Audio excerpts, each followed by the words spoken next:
to a well tonight, boy. Real, but the fight was not competitive enough for a rematch. That short.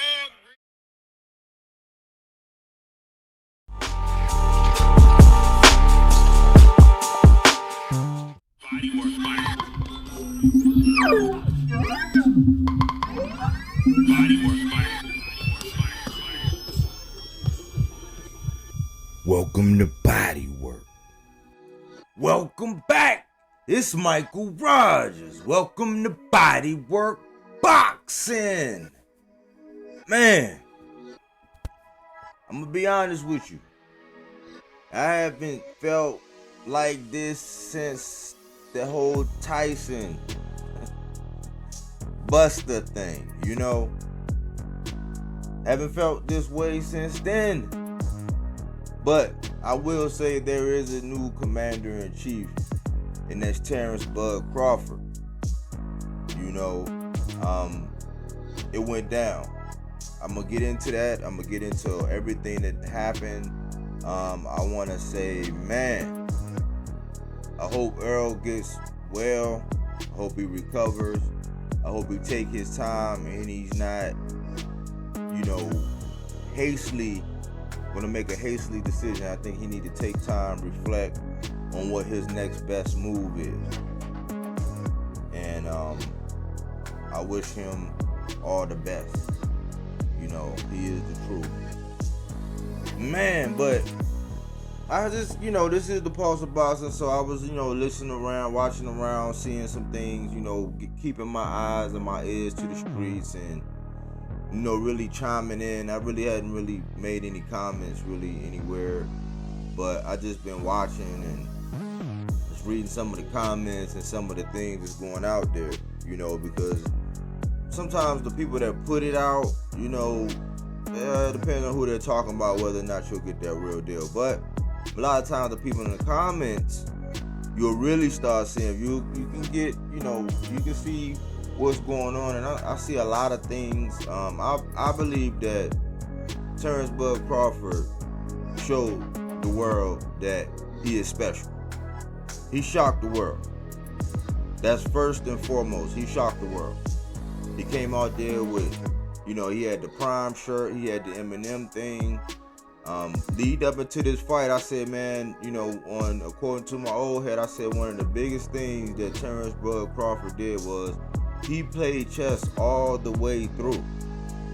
I think part of the battle of this whole thing was Terence Crawford playing chess, as far as just how the business thing went by, you know, him leaving and walking away and, you know, making Earl pause because he knew that's what he wanted. Like the coin toss, like all the little things leading up to this. I don't want this fight. Yeah, I want this fight. Or this fight is past me. Or, you know, just the whole back and forth, this tug of war. And, you know, I think part of the battle was a mental fatigue.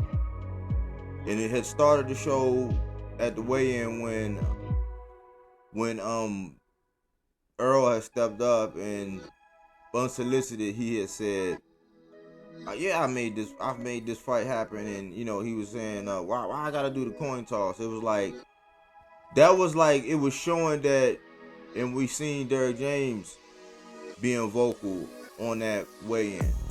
You know, we saw that, and those things made it clear that, you know, maybe it was a lot of irritation. Like, a lot of times we put that off as like just wanting to get it on and just, you know, and, you know, just desire to get everything over and done with, right? But in that fight, Terence Crawford actually showed Errol Spence mercy. Like, he actually showed mercy. That's the dangerous thing right there. If you had picked him, like, because everybody knows, and I was saying in my videos, everybody knows what Bud's capable of. You know, it's his defiancy, how he just, if you don't think he can do it, he's gonna do it. Like, he's gonna, like, you know, they both one-uppers. That's how Spencer is, you know.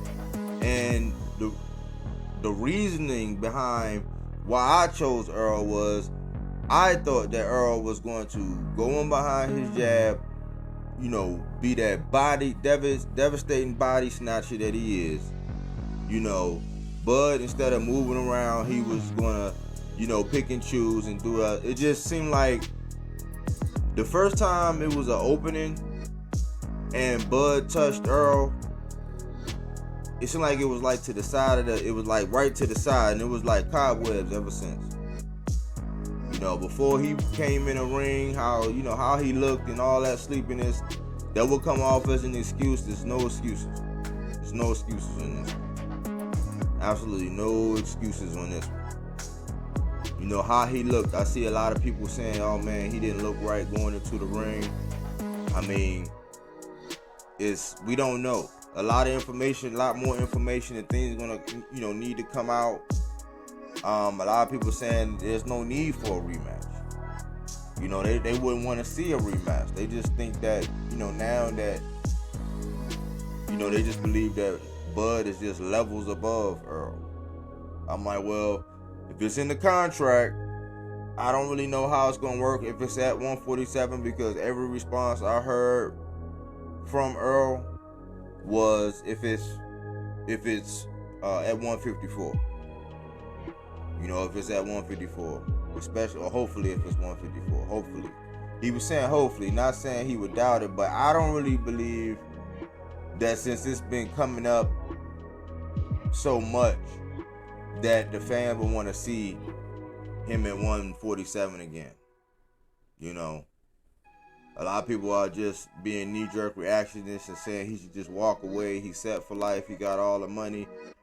You know, he's a fighter. He suffered a loss. That's what happens when you aspire to do what you aspire to do. Now, another reason why I chose Earl was because every action that he has taken has shown that what he said he was going to do, he was going to do. In my book, Earl never gave anybody any doubt as to, you know, if I said I'm going to do this, from everything he said, I'm going to clean up my side of the street. You know, he cleaned up his side of the street, then he went for Bud, and then he was stuck on pause. He said he was going to spin a block. He spun the block. You know, he made all kind of concessions as far as the money and the splits and the coin toss, and he went along with all ring entrance. When they announced, he made all those concessions. You know, when he could have been like, man, it's in Dallas, this is how it goes, this is how it is, you know what I'm saying? He could have really done that and stood on it. Because up until that point, he was the guy with the higher pay-per-view numbers and this and this and that. You know, maybe we did realize that with everything that Bud was able to do, that maybe Bob didn't know how to use Bud. Tactfully, when you look at tactfully everything Bud did on his side, there was your fair share of criticisms, like the bantering back and forth with him in the crowd. You know, there were some things you could point out, you know, but tactfully, all those moves were like calculated chess moves on that board. All of those moves. Because when he said, you know, after all that, like, you could see him praying at that little press conference. You could see him praying, and then when he hit that board and he's like, I get active, from that moment to the whole, all the way up to having Eminem actually come out. And it was, to me, it was very, very weird. It was very, very weird to hear Eminem say, I'm getting ready to introduce the next undisputed, like he said it like it was Eminem said it like it was already a foregone conclusion. You gotta think, Earl was already in the ring.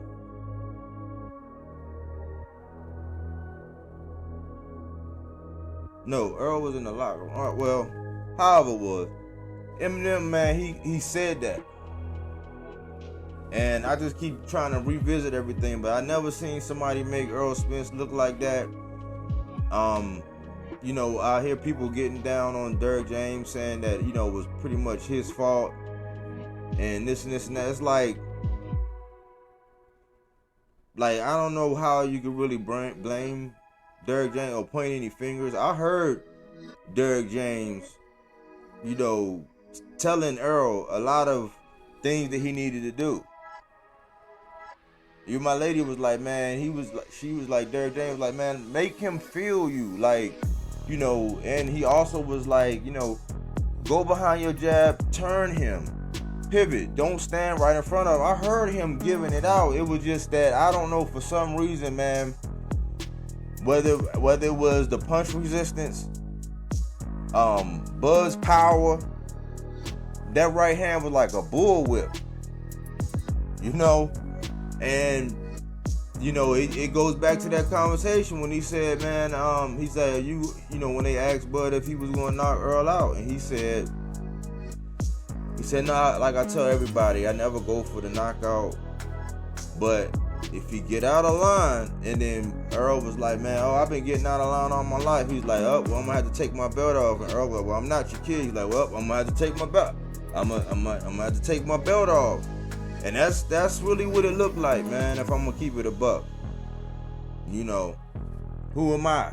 You know what I'm saying? But I think Earl need to go, he need to really think about it. I think it was a 30-day thing where he had to, but if he don't read the newspaper clippings and just, you know, heal and, you know, do whatever you need to do, you know, get rest, whatever.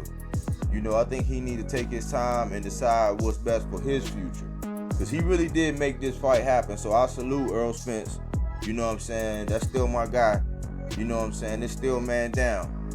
You know, but he just need to, you know, relax for a second and think about what his, you know, where he's going forward. You know, Bud, I think he got the opportunity now to be able to call the shots now. I mean, what better way to make that climb to be the first male ever to be two-time undisputed at 140, the junior welterweight and welterweight division, and to stand on the ropes and point at Jermell Charlo like, you know what I'm saying, like, I'm him. I mean, he can do whatever he wants, you know.